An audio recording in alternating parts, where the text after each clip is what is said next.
Hey guys, we're back. This time we're taking a look at another phase shift game. This time around it is Boblin's Rebellion. And I love these cute compact little games that they have. And this one actually turned out to be pretty cool for what it is. And we're going to get right in and take a look.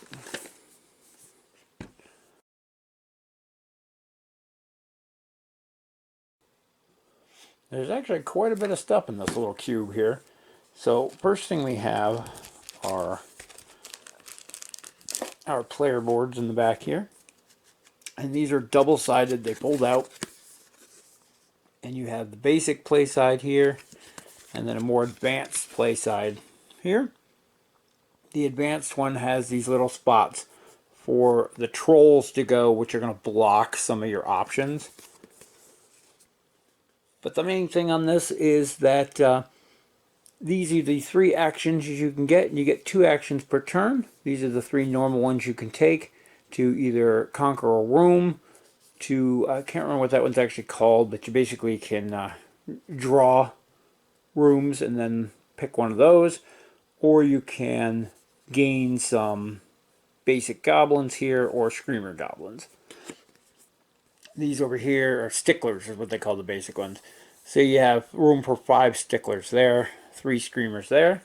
Then the 4 on this side are your trained goblins: stalkers, slingers, sparklers, and stabbers. And these basically you're going to be using things to train these guys into these guys, and then you're going to be using these guys to score your points usually.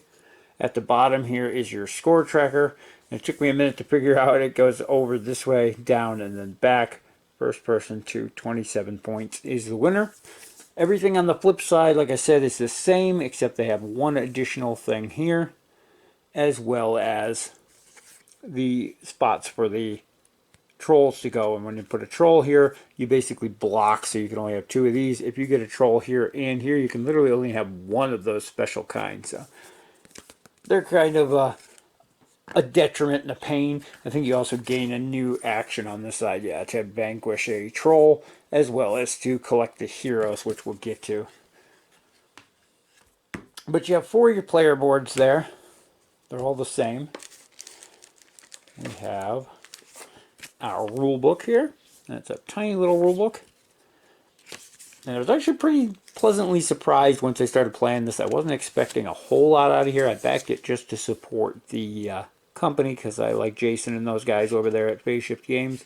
But then once I played this a couple times, I actually really like it. It's a very simple game, but it's fun. And there's quite a bit of strategy involved too.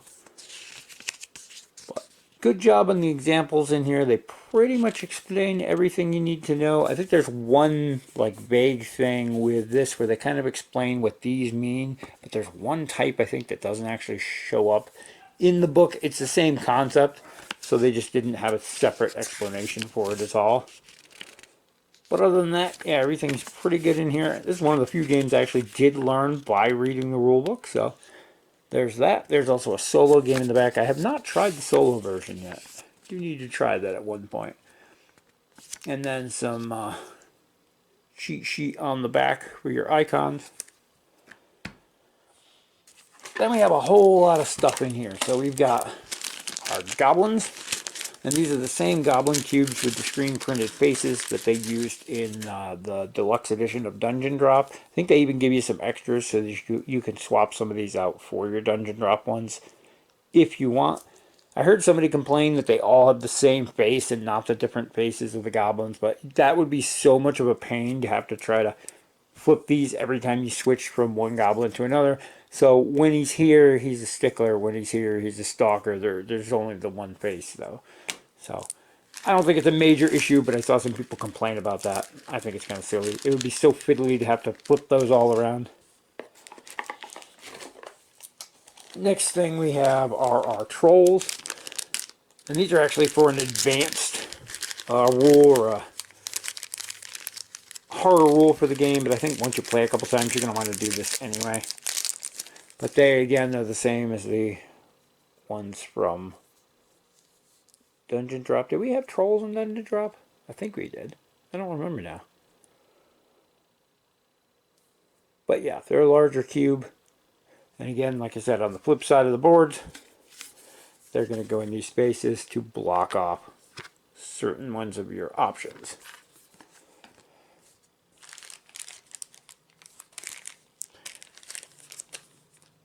They tend to make the game a bit more difficult, but at the same time, if you're playing with them, you're going to be playing with the special heroes, which we'll get to here in a second. And the heroes are going to make it easier, so it kind of balances out. Next, we have our different room types. So there are the red rooms. Some are sideways. There are the blue rooms. And then there's the base rooms here. And I'm going to move this stuff off to the side. During the course of the game, you're going to have these laid out in rows. So you have your base game. Let's see, zoom out a little. You have your base rooms up here, your blue rooms in the middle, and the red rooms at the bottom. And then you're going to have a selection of each of these out, like so.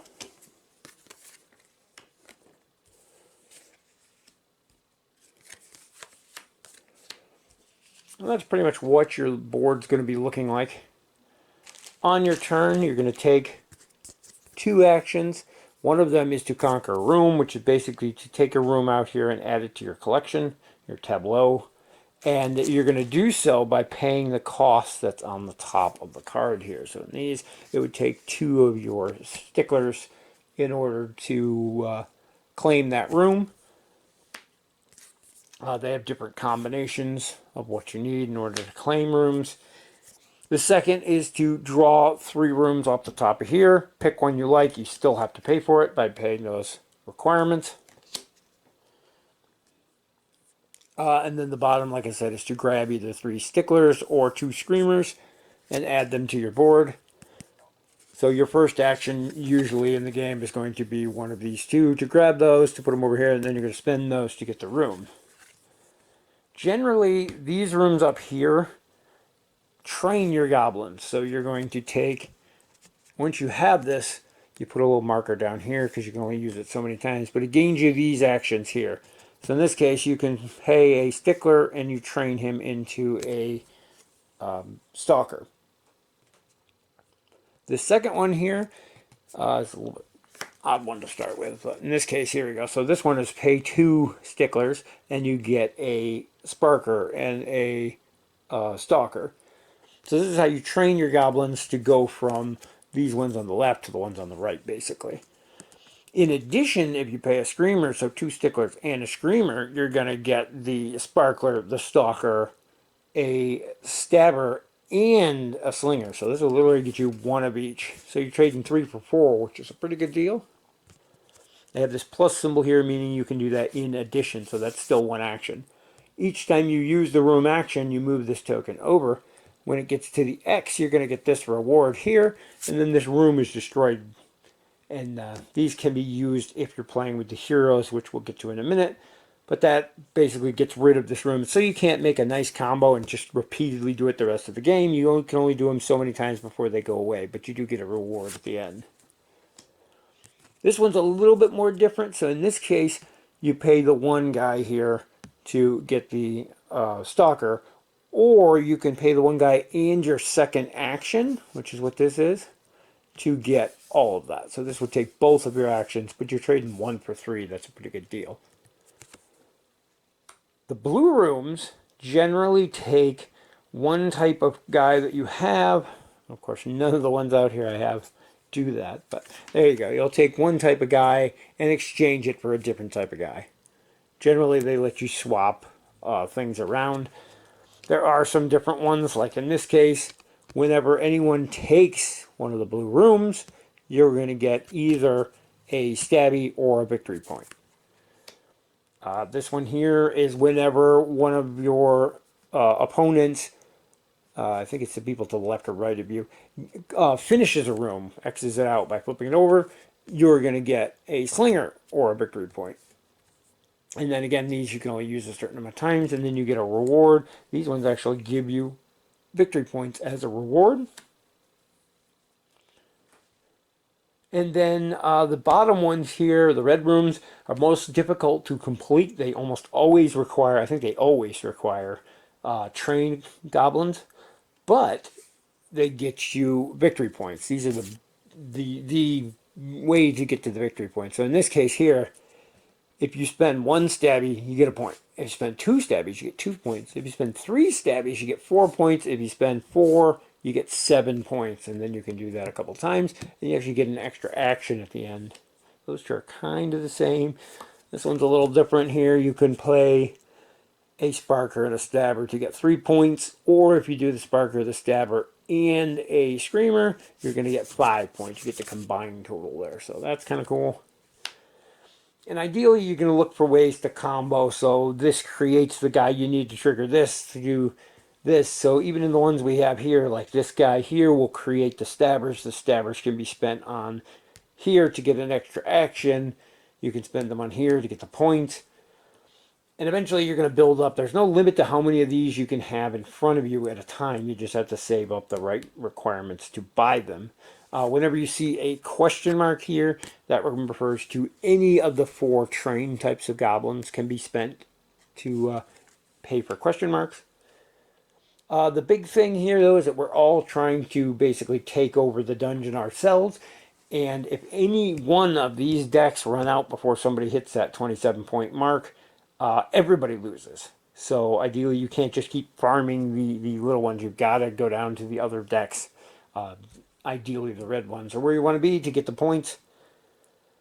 If you're playing in the advanced mode that has the trolls, then you kind of slide these up. And it's an optional rule, which we did not use for our first couple games. We stayed away from the trolls. We stayed away from the hero cards. And played a few games. And it's actually perfectly fine, fun, and playable that way. Especially if you have younger kids. Just with that. But if you want the added challenge, you can add in the hero cards. And this basically just adds another row down here. And we're going to have various heroes. And they're the different characters and races from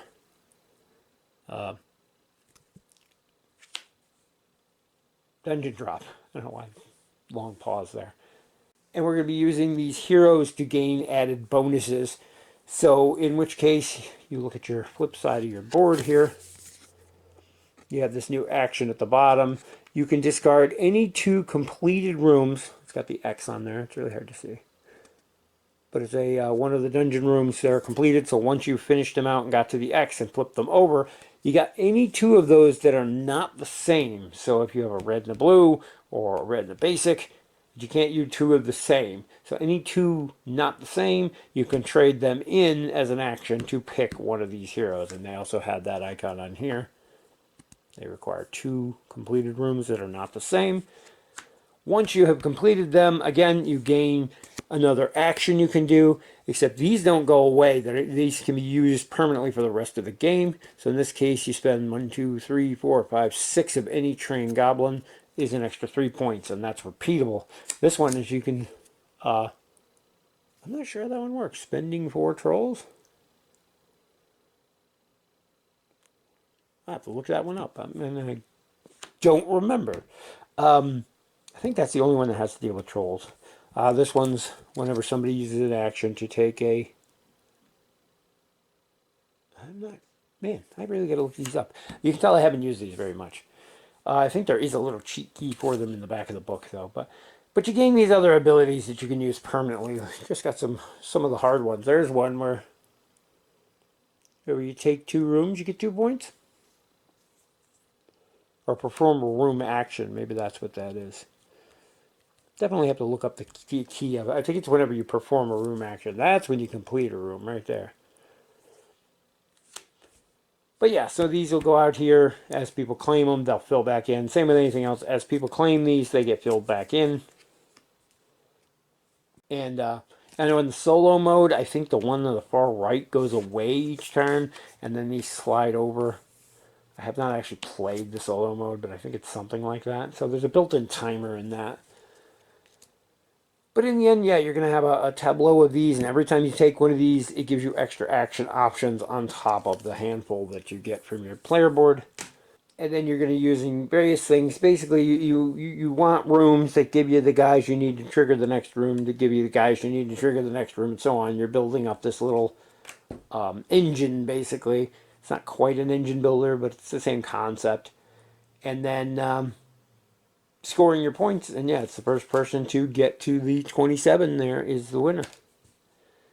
Overall, I think it's a cute little game, and I don't know what I was expecting when I got it. Like I said, I originally backed it with knowing nothing about it just because it's Spaceshift Games, and I like most of their games, and I like the Boblin character. And then once I got it and actually played it a few times, I really love the game. I think it kind of grew on me, and it's really fun, plays pretty fast, and it's really easy to teach to new players. It doesn't take much to learn the game, but it does take quite a bit to master out the combos and how you should work things out. Usually, if you play a brand new player against an experienced player, the experienced player is going to crush them, is the only thing, because it's just, once you figure out a strategy, it is, you can really make these huge explosive turns that do a lot.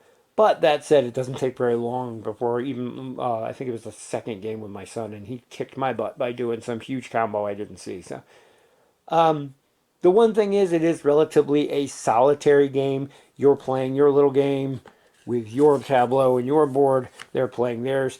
The only kind of interaction is really in the drafting. If you see, hey, he's got this big combo set up, all he needs are lobbers. Well, I'm going to take this room here that produces lobbers just so he can't have it. And things like that. That's really the only interaction, is to prevent somebody from getting something they need to make their combo go off. But at the same time, you don't want to screw yourself over because you're working on your own combos. So there is that aspect of it to think about. But overall, everybody's having a good time and messing around with the goblins. And the cute little cubes, constantly moving them around.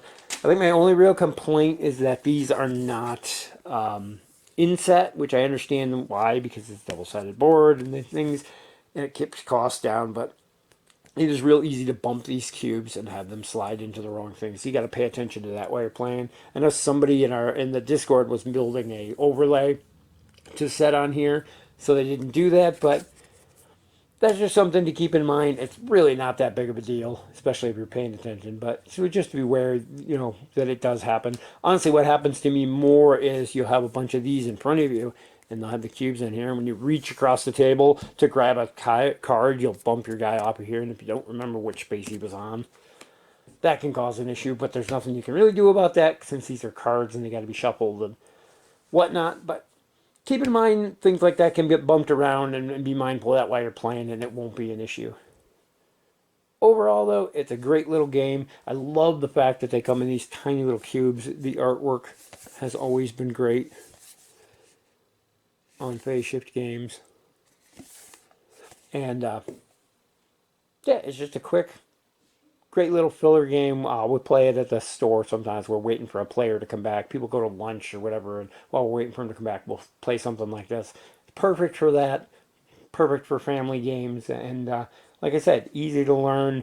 Takes a bit to master. Anyway, that is going to wrap it up for our look at Boblin's Rebellion from Phase Shift Games. Hope it helps you decide if it's something worth looking into for yourself. And as always, thank you guys for watching, and we'll see you in the next video.